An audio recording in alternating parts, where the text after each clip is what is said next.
This is the Battlefield 2042 briefing with a little bit of behind the scenes, I guess, with the game directors. So let's take a look. We got 2 seconds. Let's dive in. I also added the Twitch chat in case you guys like watching Twitch chat.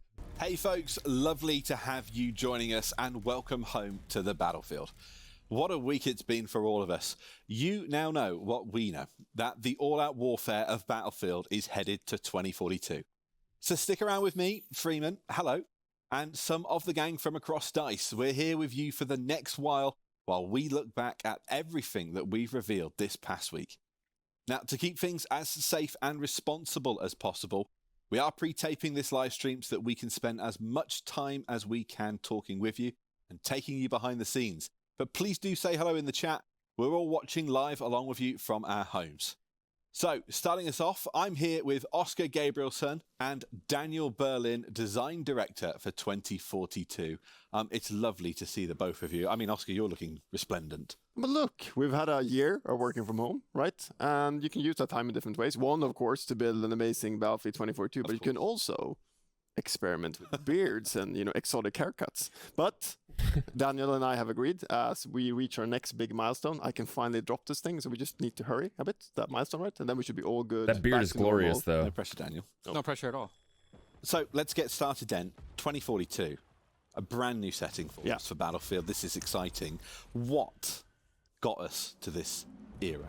Yeah, it's actually one of those moments I remember quite dearly. So I think it must have been 3 years ago now. We kind of headed up on the 11th floor at DICE, and we were actually supposed to look at the concepts for this next Battlefield game. And this time around, the team went quite wide. I think we looked at 12 different concepts or so. Some really unconventional things, some that took us back in time, some things that took us into the future. We looked at ripmatics and, a lot of concepts. And then we got to this thing that we called 2042, and we all looked at that, piece and kind of looked around the room, and we just kind of felt it in here. We found it. It was this kind of special moment of taking the best pieces of Battlefield 3 and 4, that notion of like modern warfare, and then spicing it up a bit with cutting-edge hardware. And some of that we've seen in the last couple of days, of course. Yeah, another big thing for us as well. This is the first Battlefield in many years for us where we're putting full focus on multiplayer. Yeah, I mean, it's a big one for us. Which I think is a good thing. It's what we do best, and we've done best across now the 2 decades the Battlefield has existed. So, in Battlefield 2042, 3 core experiences. Of course, now we've talked about all-out warfare. We're going to bring back Conquest and Breakthrough on a bigger scale than ever. 128 players, some pretty cool big land masses to play on.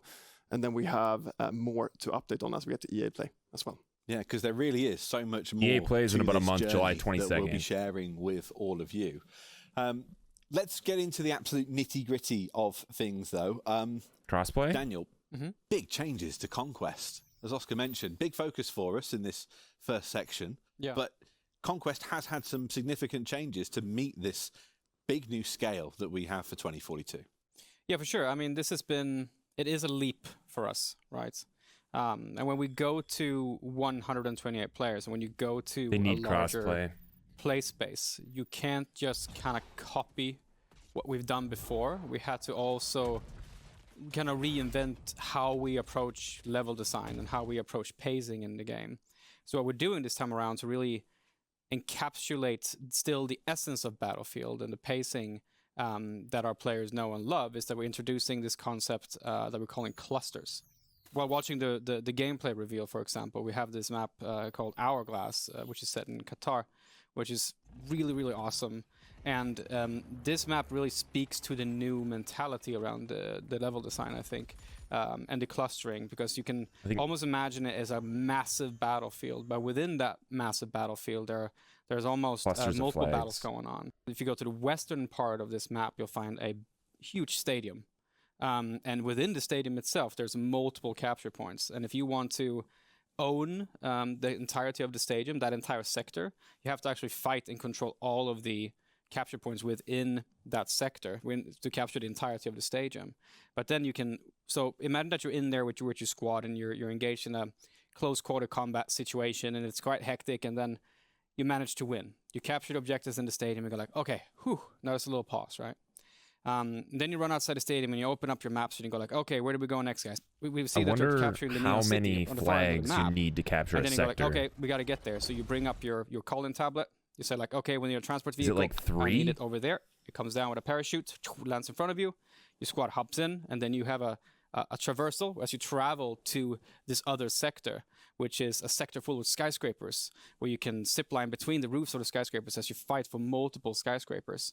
So it's this concept of clustering objectives into concentrated areas where we can have high pacing, but then also having different types of gameplay in these. And in between these spaces as well, you have vast open landscape on the Hourglass map, for example, the rolling sand dunes. And it's really cool for people that really love vehicle gameplay to be engaged in vehicle-on-vehicle type of combat in between these clusters. But there's, of course, also within the level design areas of our maps that is built for the infantry and vehicle mix. And in Hourglass, there's a perfect spot for this. If you go down south of the map, there's actually a quite sizable village down there, which has interior for infantry, but the vehicles can also roam the streets there, and it's a really good matchup in there. And in the center of the map there, you have these massive arches that is overlooking this highway intersection where this massive convoy has run to a stop, and there's lots of vehicles that have been abandoned and stuff like that. So lots of stuff is happening with Conquest, and with the level design in order to really bring out the scale and for us to really infuse more battlefield moments and just sandbox gameplay in general, I'd say. Yeah, because this is very much just what we do, isn't it? Making these big maps. And I do mean, have we a were talking concern earlier about how map a lot size of this new approach for and us more of clustering vehicles. is They're very really much stressing inspired by vehicles. the success we've had in maps in the past, like yeah. Goldman Railway. I'm worried it's just going to be really open spaces now, but we'll see. This where a lot We of didn't that see enough kind from of the comes from gameplay for you and the trailer. team. We kind of tested the concept a couple of years ago with those games, but now we're kind of taking that concept and we're taking it to the max, basically. So it's been really fun for us to kind of test around these different types of setups and landing on something that we really like. But I think that it's important to mention with Conquest that like the freedom and access to the sandbox is literally at your fingertips. Do you need a vehicle? Okay, call in tablet, get it in here. Do you want to change out your I wonder how often your you can do customization that. on your weapon? Hey, the plus menu, just change it out on the fly. You don't have to respawn or anything like that. And So the they do freedom call of it the choice. plus Like, menu. hey, I want to have close quarters. I go to the stadium. Hey, I want to have some awesome, crazy verticality. I go to the Neon City. I want to have vehicle on vehicle gameplay. Let's roam the fields in between. But then we have breakthrough as well, right? In 2042, we're more separating the experiences and making them more distinct and leaning into the strengths of them to a higher degree, I would say. So while you have this, what we call varied pacing in Conquest, where you have this high octane combat situation in the stadium, and then the pacing goes down, and then you call in your vehicle, and then you travel, and you talk, and you strategize. Should we attack the Neon City from the south, from the west? In Breakthrough, it's more like we take 128 players, and it's more two like, should I teams, rocket the boost defender myself and the in this attacker, ATV? and we compress them down to Over a the sand smaller dunes. space. We say, like, now you're going to fight in this sector only. So Breakthrough is this experience where you go on this journey throughout the map, but it's just short time to action.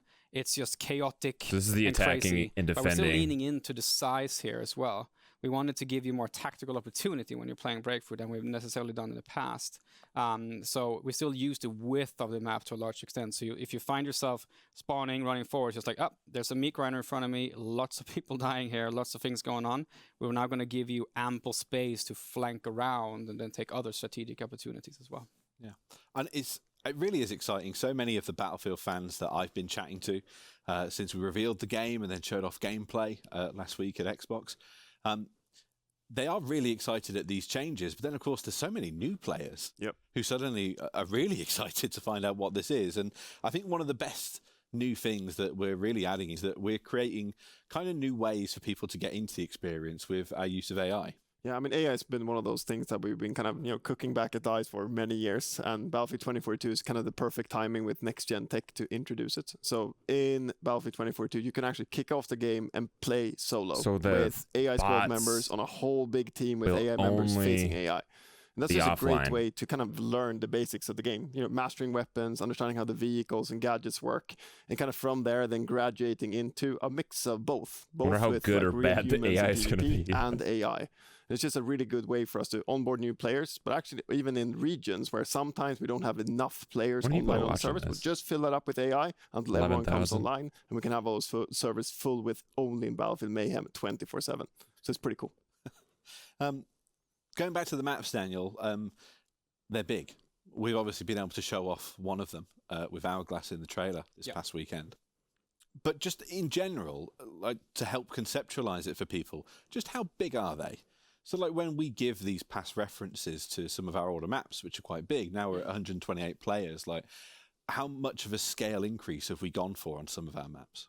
There's not like a general number we've said, like, okay, they need to be 2 times or they need to be 4 times or something like that. We just, for same, kind of staying true to the formula of Battlefield in the sense that some maps are smaller than others, but across the board, things have increased in size because this is the nature of having 128 players and needing to kind of accommodate for that in terms of pacing. So it has grown in size, but we still have maps that Breakaway are is the largest. smaller than for Hourglass, for example, is one of the bigger ones we have. I think it's the second biggest one, next to Irreversible, which is the biggest one we built, and I think that one is 5.9 square kilometers, Breakaway. which is quite insane. But again, in that map, when you go there, But is we it will full? have the same mentality of the. Is it a like full the map, or is crossroads. it just So a if you bunch of wanna like have, terrain with some trees the and example you stuff? gave, Freeman, with Sinai Desert, with the town. It's like if you go into Reversible, there is a place there called the oil port, which is a really big industrial space with Like big is silos good, and but it needs to also be barracks for full. workers to live in different types of industrial buildings and stuff where you can still get that really high octane battle. And over to the side, there's also a big oil rig, which has a lot of close quarter combat. So it's that concept of choosing where you want to fight in this massive battle, basically. And of those maps, obviously, we've mentioned 2 of them there, Hourglass and then Irreversible. But we're launching with 7 for our all-out warfare part of the game. Like, Oscar, which so far have you found to be the absolute coolest? I have to say Kaleidoscope. Again, I'm a big kind of Siege of Shanghai fan from BF4, but Kaleidoscope is kind of that, but on steroids. But is there going to be Levolution with events? both the wingsuit that we're introducing in We the haven't game, really seen any the of that grappling yet. hook that McKay uses, and the zip lines. It's just some We haven't seen awesome, big level destruction. gameplay that emerges from all of that when players are like flying between skyscrapers, right, left, and center. Must be one of the favorites. How about yourself? Yeah, that is. I mean, I also love urban settings in that sense. It gives you that kind of almost like heat feeling when you're running on the city streets and ducking behind cars. You know, cars are the best covers in video games ever. They just break in fun ways, so they're awesome to hide behind. And of course, you know, having multiple skyscrapers, having, you know, up in the penthouse of the skyscrapers and fighting another squad that is in another penthouse and is ziplining in between. That's super cool. But yeah, I mean, my favorite, I like Hourglass a lot when we saw in the game reveal. I just love the stadium and the Neon City and the town to the south and the arches in the middle and the rolling thunders in between. I think that's just so cool because there's so much variety in there. You know, you can really choose how you Like want we've to seen play. all this. We need more detail though. Like crossplay, is that happening? No, that we'll have to say that one. I don't know, maybe. But Orbital is pretty nice. Orbital. Just waiting for the rocket launch. There's this like perfect space you can stand on and like to see the rocket launch. Hopefully no one shoots you when you're watching the thing because it's quite spectacular. Does that Yeah, do that's a anything though? favorite Does the thing. rocket That is do definitely anything? a favorite. I like that a lot. I like the big open space in front of the rocket, which is kind of like a space where you can move in between for a lot of vehicles to do, but the infantry can move to the sides around it and go from building to building to building. But it also has a really cool other aspect because you have the launch site over here, but on the other side of the hill in the mountain, you actually have a cryo facility. And you can choose to like take the roads, or you can choose to kind of just run across the mountain if you want to. But there's also a massive tunnel that goes through. And I've been in some playtests where it's just, okay, we captured, you know, the rocket facility, and now let's head down to the cryo plant. And we get into a transport vehicle and we hop in and we start going in that tunnel. It's just like, no. And then also you go for a turn. It's just like one of the playtests I was facing 2 enemy tanks. And I was like, oh, yeah, that's it. And then boom, I'm gone. Yeah. So that tunnel is really cool. It's just a lot of cool moments and a lot of the gameplay spaces we've built. It's difficult to choose which one is the favorite, to be honest. I mean, it really is the most common thing, though, because I ask this question of everyone across the studio, and it's always the same every week, because we get to playtest and we work through all of the different maps. Every week we discover something new that we love about these new ones. It's so cool. Of these maps, though, of course, they're more than just maps. They're very dynamic in their nature of them. We've obviously took a lot of inspiration from our past and looked, now very much at the new technology offered to us by Frostbite and the upgrades that we've done on all our engines. These worlds are a lot more dynamic now, Oscar.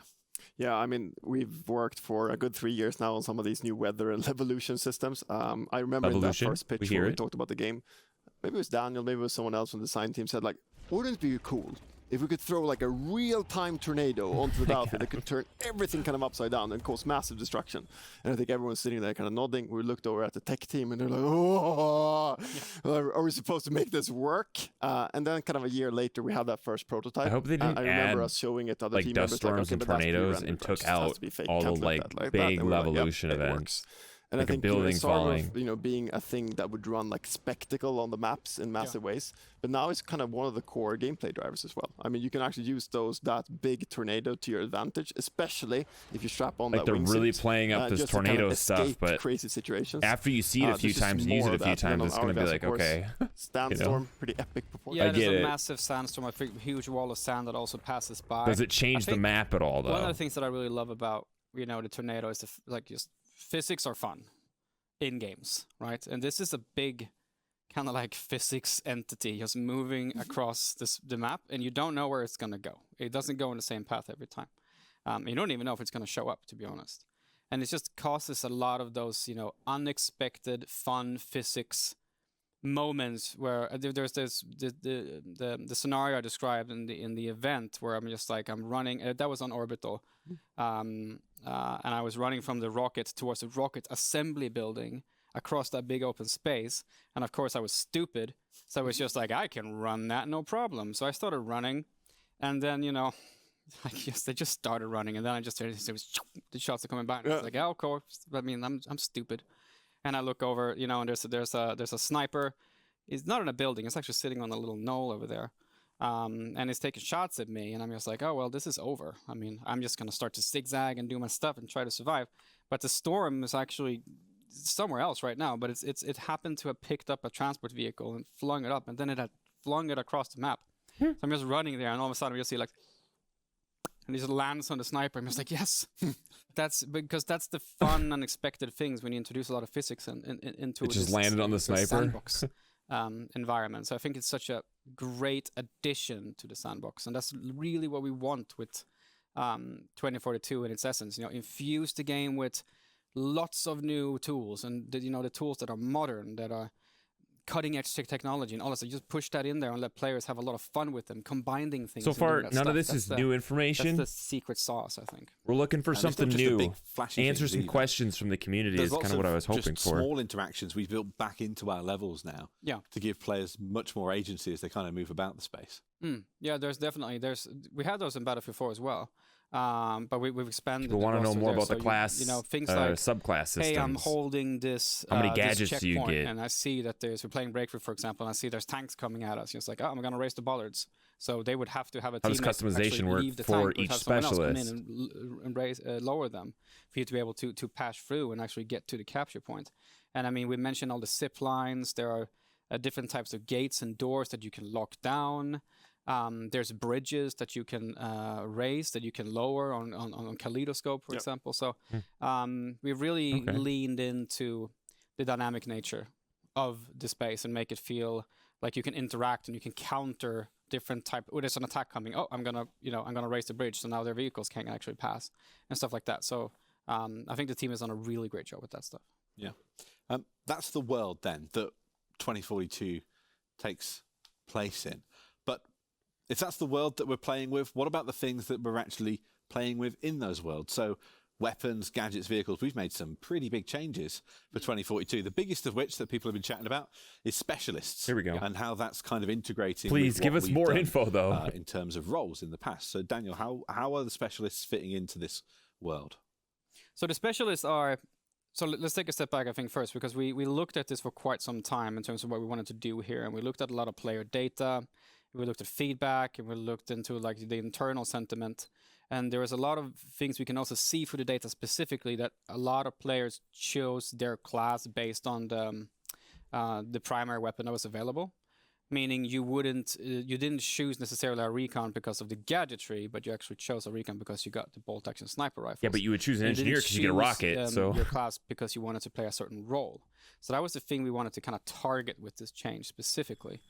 We wanted to bring the game into a space that when you choose which specialist to play with, you go like, okay, I want to play this particular role. So what we've done is that basically you have the traditional class, say recon, is more of a category now. And underneath that category, you have multiple specialists that has a gameplay role that is a recon gameplay role. But what we're also doing to kind of to bring this even further in terms of unlocking the sandbox is that we're saying that take Casper for example. He's a recon type of specialist. His particular gadget that he uses, that only he can use, is the recon drone. But aside from the recon drone, Casper can bring specific a shotgun, gadgets, a sniper rifle, an SMG, an LMG, whatever you want to put on Casper, you can put on Casper. You can put a rocket launcher on Casper to couple with the everyone's gonna have a rocket. Drone. You can put as a throwable. You can equip him with C4. So we get away from that space as well, where, as we kind of seen in previous games, where on certain maps that were vehicle heavy, that's really going to divide people because Battlefield is the one that can people counter really vehicles. like the but now you choose your gameplay role, and then we have although everybody in the game could play as an engineer in the past games. So we see a better diversity in terms of gameplay styles across all our maps when we're playing the game. Okay, and we talked about Casper there. Like we classes don't really exist of our specialists off in the past week. We've got Falk, McKay, and Boris. Your favorite of the bunch? Which, yeah, I always either you get like into it or you too don't. much trouble. I'm a way too aggressive Battlefield player, so the grappling hook with McKay helps a whole lot. But there's something special, right, with Falk as well. You know, getting the opportunity to revive teammates, you know, from afar. It creates these really unexpected moments where you're like, I can actually help that guy, and he can shoot the other guy in the back. You're like, yeah. And like it's never felt so great to actually revive a person that kind of really help the team move forward. Yeah, no, Falk is really good. I think that's going to be a really favorite. So everyone's going to play as Falk with a rocket launcher. Into, medic type of gameplay. But why wouldn't you? I think we need to just quickly mention that like Falk sits under the support class category, and we're kind of categorizing support as a character that supports the teammates through, you know, ammo distribution or through reviving or healing. So there's multiple characters within the support category.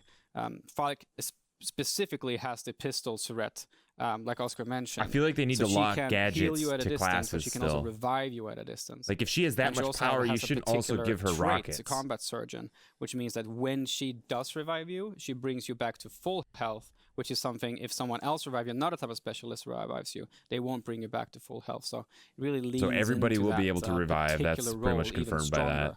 And pushing that. Of course, we have Boris as well, who's fulfilling an engineer role for us. First time we've had that engineer role back in quite some time. Yeah, for sure. So Boris is a really cool guy. He has the sentry system as his particular. But what if everybody runs a sentry? This is a sentry system that Boris can place down, and it will acquire targets and support you with supportive fire. But the key is that the trait that Boris has means that he needs to be close to the sentry for it to be able to actually be as effective as it can be. And it's also quite of a squishy gadget in that sense, because it's a perfect thing for someone like Casper, for example, who sits at a distance with his recon drone, because the recon drone can also fire darts of EMP. So he can actually fly over with his recon drone and shoot darts at the turret and take it out instantly, because it's weak against EMP. It's also weak against explosions. So don't there's play always as Boris. That, rock, paper, scissors counter gameplay taken into consideration when we're building all these things. What's the rock, paper, scissors gameplay to the drone, though? If the drone could just kill anything else and the drone's flying around, how do you counter the drone? But let's talk about the weapons.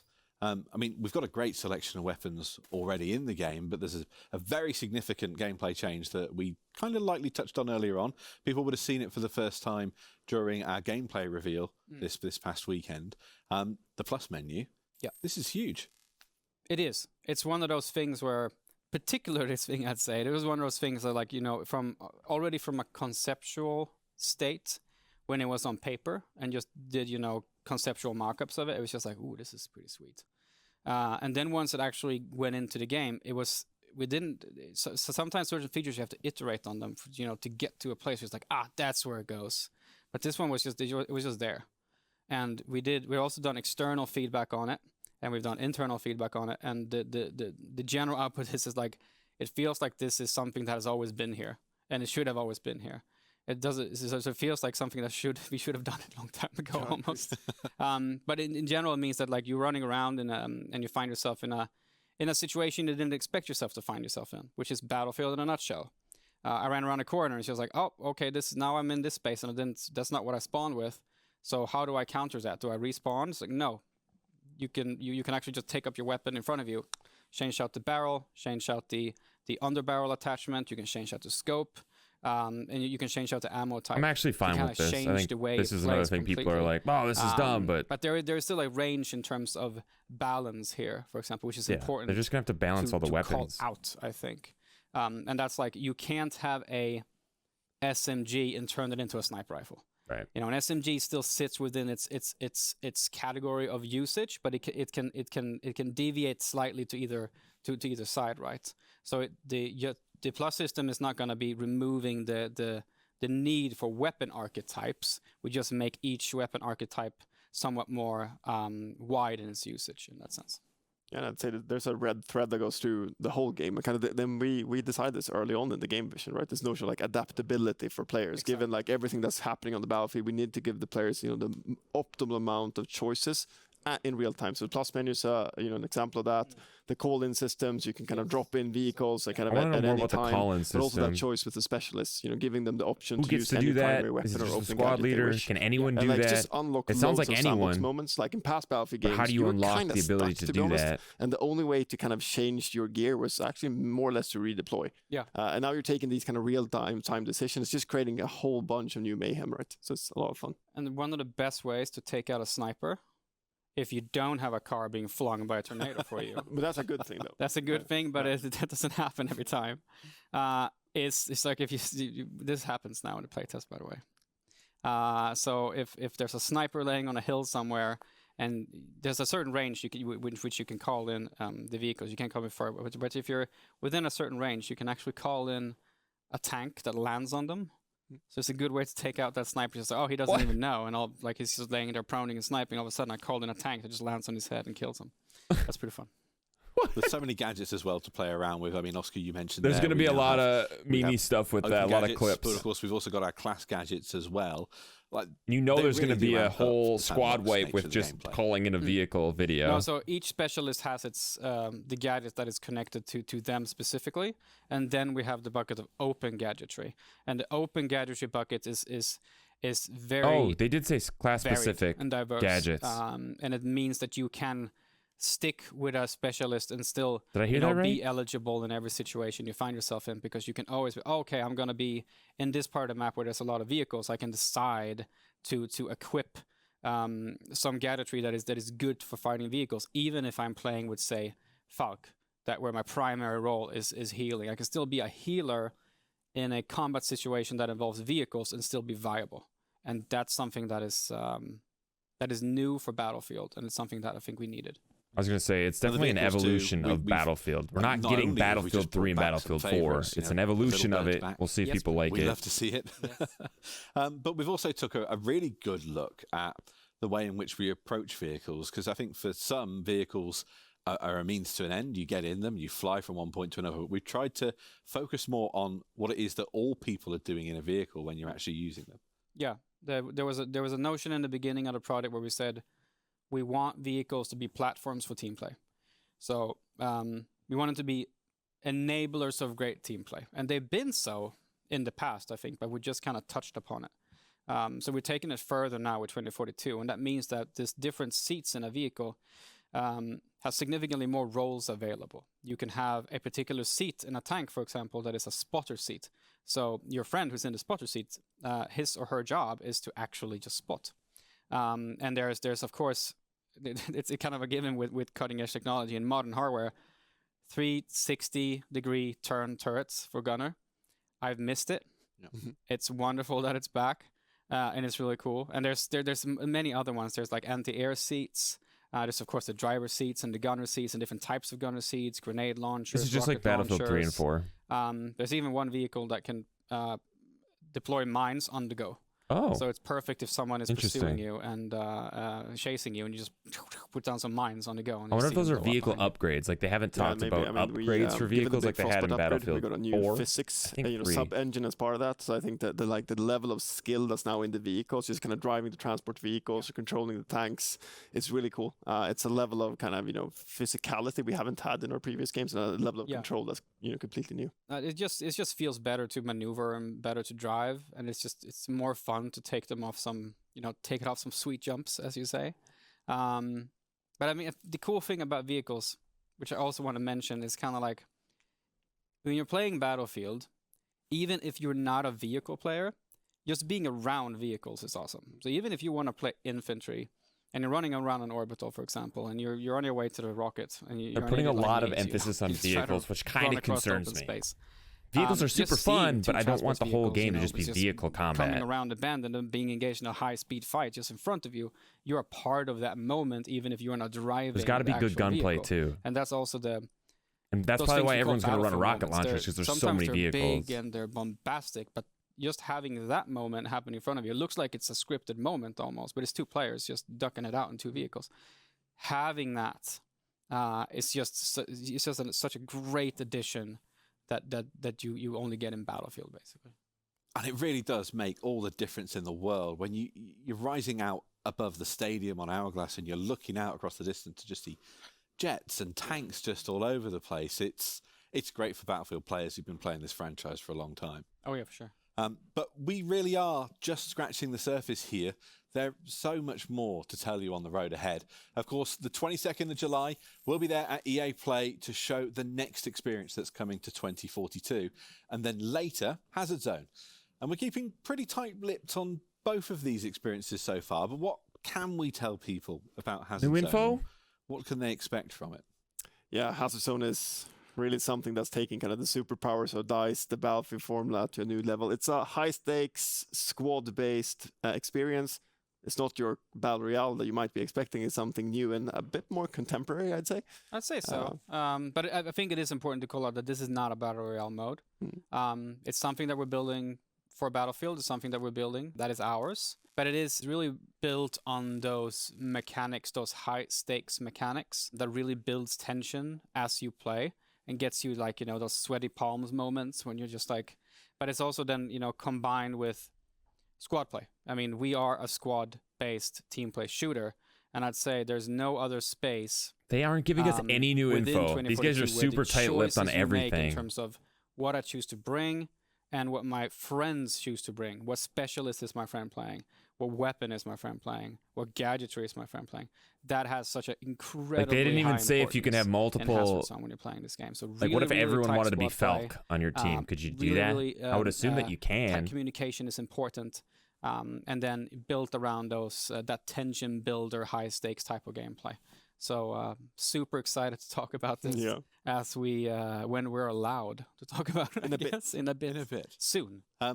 Another part of this experience, which again we've started to talk a little bit about, is live service. So we definitely are happy to talk to people about what our approach is so far. What does that mean? A bunch of battle packs? What are we saying so far? So battle crates. Forget what they were called in Battlefield 4, but those things were obnoxious. We want to make sure that we take the best of the learnings we've had from the likes of, say, Battlefield 5, where we can keep all our players together.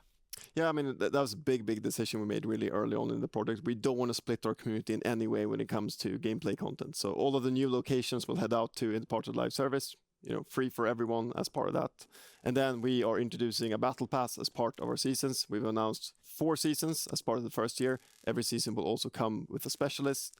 The Battle Pass system has 2 tiers, the free tier and the premium tier, and all of your gameplay hardware you'll of course find in the free tier, and in the premium tier, cosmetics and stuff you can use to express yourself across vehicles, weapons, and your specialists.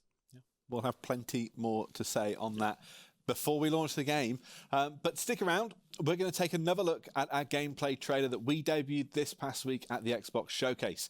And when we return, we'll be back with more of the gang from across DICE to chat some more about Battlefield 2042. All right, we'll skip this part and we'll jump back in after the gameplay trailer. We've already seen this stuff. I don't think I'm ever going to get bored of watching that trailer. But welcome back, folks. As promised, we are joined now by more of the gang from DICE. Oh. Joining us, we have Marie Buskard-Granlund, Associate Producer on 2042, Nicole Lee, Senior Game Designer, and Ferris Musmar, Associate Design Director. How are we doing, gang?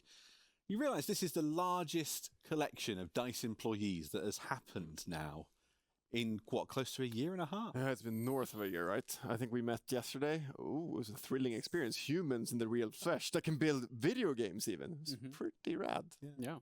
Did you have it on your game dev bingo cards that you go back to making video games in your bedrooms? Was that something that you expected on your career paths? Something that we dreamed about, maybe. But yeah, it's been a challenging experience, but at the same time, it showed like a lot of positives of how the team connected to each other and that sort of stuff. And it's really nice to be together again, actually. Like seeing more of these guys' heads. It's kind of interesting. Actual heads. Yeah. In 3D. Rendered in real time. Yeah. Yeah, it's good. High definition. Yeah, 4K and all of that. Next, please. We obviously just got to take another look at that incredible gameplay trailer that we showed off this weekend. Your favourite parts of this, because there's so much cool stuff happening in there, a lot of which is work that you guys helped to shape up. But Marie, like when you're watching that trailer back this weekend, like what was the big thing that got you smiling, just seeing it happen there on the big screen? I think just seeing it all come together as a game, really like that you can experience for real. I think the last couple of months we have been working on this game so tirelessly, and just seeing it now just come together. Working on it tirelessly? Oh man, Battlefield 6 it's just so thrilling. might be confirmed to be Cole, releasing with a ton of bugs. It's really when you're seeing all those vehicles in action at last. EA is known for that kind of stuff. Previously, So whenever you're looking at one of these pushing kinds their of trailers, you just devs go, okay, there's a bunch of infantry to the break point, vehicle action, and then this time pushing you out a have game them before up it's ready to there be in pushed out. strength. And then you're seeing all that crazy action going on from high altitudes all the way to the ground. But that was all fighting. It's pre-alpha gameplay, and the alpha intense, starts and in a that's what I month, feel Battlefield really is. in July. Ferris, your favourite part? For me, It gives was them 3 the months to tornado, go from because alpha I remember when it was first to pitched, launch. We saw it on the presentations. Not I a was lot like, of time. I'm not sure we'll be able to build this, but then when we actually see it in software, and now we're able to talk about it and show it to people, it's very exciting. And it really is exciting as well, because like we had your story from earlier on, Dan, about how it changed the gameplay experience. But I mean, we all play our play tests, really regularly, and it is crazy just how many different stories we each kind of have about, these big kind of events that happen on the maps. Like Oscar, you've certainly enjoyed your time wingsuiting around in that thing. Yeah, I mean, for some reason, I start every single morning the same way. So I get up early, download the latest build. I then take my kids to school and daycare, and then I sit down and I enjoy a breakthrough round with AI. And there's always like a good 5-10 minutes of just wingsuiting for no apparent. So he plays as Sundance every More game, than that, which I think there's going to be a lot of Sundance players. Love it. Let's get back into some more of the details then that we were chatting about just before we watched that trailer. So Ferris, we were chatting earlier on today about progression, because we've obviously taken lots of different approaches to it over the years, but with this, we've really tried to think about the best possible player experience, haven't we? Especially now with the new move towards the specialist system, Crossplay, where the players can actually equip their weapons all over the different characters. We moved a little bit away from the class system. This allowed us to actually have more streamlined progression, where the player can progress all of their characters technically at the same time, because they're unlocking hardware that they can use on all of them, and they're unlocking vehicles that they can use for all of their specialists. So this helped us a lot, looking at it, looking at a way to streamline it. Hopefully progression isn't too slow, though. For the players. Because that really is like, and doesn't include battle packs. Part of the experience really now, because when we rank up, previously you've as a player, targeted that one thing. If I'm going to sit on assault or sit on an assault rifle class and or weapon crates, whatever they were called, attachment crates. Those are so dumb. New equipment that it's making you change the way you think about some of the specialists you maybe haven't played already. You're making you think, oh, but if I use this now with this specialist, this changes the experience up quite a lot, doesn't it? Yeah, it's easier to make the jump. Like we mentioned earlier, we've seen in data from previous games that, like, you know, when people have maxed out a particular class and they it's time to maybe jump to another class to play something, they go like, yeah, but I don't want to use this weapon type, so I'm just not going to. But this time around, with the new openness and the more approach to a sandboxy notion of the entire systems, it's easier for people to kind of just jump around and test different things. And if you really have a weapon you're proficient with and you like, you can bring that weapon with you to any of the specialists. You can just try it out. And I think that just lowers the threshold of trying out different things in general. Yeah, it's certainly been that way for me. I mean, I've exclusively avoided the recon class because I'm just a potato sniper. But yet, historically, we've had so many cool gadgets and functions available in that kind of class and role. Like, Nicole, has it changed up your kind of play style when you're interacting with the different specialists? But the classes, they keep saying classes. Classes don't matter anymore. Casper, when you've got a motion sensor down there and you know there's someone in the area, your situational awareness as far as we can changes, tell, classes just don't really mean anything anymore. On one It's hand, you can say, "I'm gonna specialists, take a and shotgun." specialists Oh, wait, recons don't normally carry shotguns. I got a shotgun have a now. class Or associated with them, SMG, but the and you class just go doesn't in and matter start clearing up the anymore, room. you know? And then alternatively, if you're like up on a perch somewhere and you say, someone might go in the elevator over there, but I've got a really good perch right now with my sniper rifle, you just go, oh, there's a motion sensor telling me there's someone behind. You can solve a problem. So it's really a different approach to solving these kinds of combat puzzles that just show up from time to time. And I think that's a huge change, really. And it's such a cool world as well that we get to play in. Like, we were chatting about it a lot earlier on, talking about it in relation to our maps and in relation to the characters and the way that we're kind of approaching storytelling in this game, because this is new for us. We've obviously had story and reasons to go to places in the past. Have they done something like this in the past? Did they do this for Battlefield 1, Battlefield 5, Battlefield 4? We're telling so much of this. Did they do like a sit down with the devs and community team, or we're inheriting in 2042? I don't recall them doing something like this. Producers, like, is it changing your approach to maybe they did that you guys make? I think because this time around we also are trying to enrich the because we don't have a single player campaign in 2042. We're infusing the lore of the world via the specialists and via the surrounding elements that you have in the world, and we're going to take that even further during. I mean, people play Battlefield for the multiplayer and stuff. Like, lore, cool, add it on there. I think this is totally fine. Personally, if there's just a little bit of lore with each of the characters, battle passes come out, they add a little bit more info. I think that's totally fine. Understanding kind of why you're there as well, and what this specialist that you're playing as, why they're fighting, is also quite interesting. Yeah, because these no-pats, the non-patriated, they're each fighting for something, aren't they? Because, I mean, whilst this is, it can look like a bleak world, there's definitely a lot of optimism in these no-pats and everything they're fighting for. Yeah, I mean, early on in the concept, we talked about the notion of hope. And the notion of purpose, and a notion that's really filled with change. And I think we gotten the chance now to talk about some of the backstory to this game, but that's just really the tip of the iceberg. Just kudos to everyone in the narrative team, back home. There's just so much work that's gone down into the no-pats, to the locations.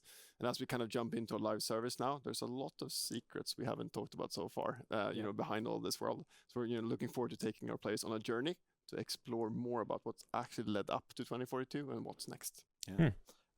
More lore coming. It is really exciting, this story, by the way. You'll hear lots more about it from us before we go on to launch the game.